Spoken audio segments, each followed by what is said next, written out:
Pertama-tama saya mengucapkan apresiasi kepada Ibu Menteri.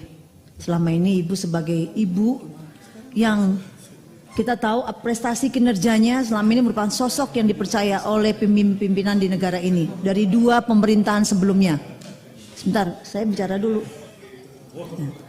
Tentunya Ibu sebagai menteri terbaik pada tahun 2018 dari predikat sebagai menteri terbaik di dunia salah satunya. Dan hasil kerja Kemenkyu dari beberapa indikator telah menunjukkan bahwa Ibu ini berhasil meningkatkan surplus dalam beberapa berita-berita, bahkan kita sebagai mitranya juga ikut melakukan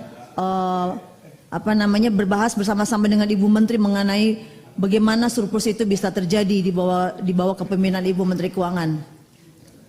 Berbagai kebijakan yang sudah kita lakukan bersama-sama di dalam 3 tahun terakhir mengenai reformasi keuangan, agar mereformasi keuangan perekonomian ini semakin membaik dengan adanya dibentuk undang-undang teks amnesti, KUP, HKPD, P2SK dan peraturan lain-lainnya. Jadi Ibu Menteri ini sudah diberikan super power terhadap beberapa undang-undang yang sudah dilahirkan di Komisi 11. Namun seiring berjalannya waktu, harapan kami perlahan seperti dipudarkan dengan mulai terungkap berbagai masalah.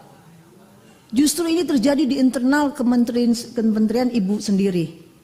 Mencuatnya kasus kekayaan yang tak wajar dan gaya hidup flexing hedonis pegawai Dirjen Pajak dan Dirjen Bea Cukai yang ada di jajaran Kementerian Keuangan itu sendiri sungguh memprihatinkan.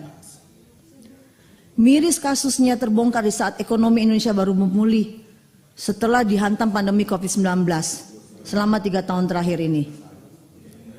Tentunya hal ini apakah menjadi kotak Pandora atas kejanggalan jumlah harta kekayaan pribadi dan perilaku hedonis di kalangan DJP Kemenkyu.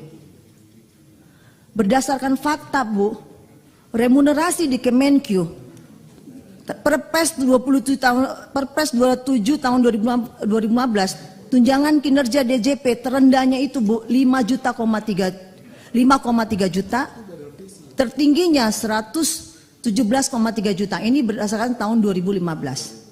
Bila dibandingkan dengan tunjangan kinerja DPR RI untuk PNS, ya bukan untuk kami, itu terendahnya 1,563 juta, tertingginya 19 juta sekian.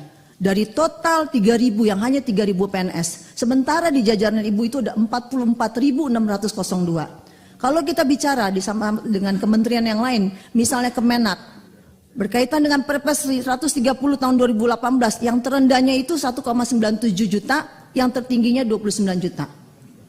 Ini sangat tidak adil. Sehingga muncullah kasus-kasus ini menjadi kecemburuan sosial yang ada di beberapa kementerian ataupun lembaga lainnya.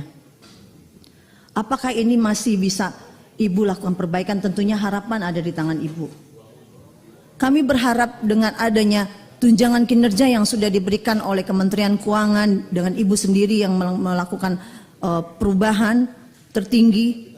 Bahkan pada periode yang lalu tahun 2005 Ibu melakukan reformasi yang luar biasa setelah adanya kasus Gayus, itu sampai mencapai di atas angka 100%, bahkan berturut-turut terjadi peningkatan tunjangan kinerja yang ada di jajaran PNS Kementerian Keuangan itu sendiri.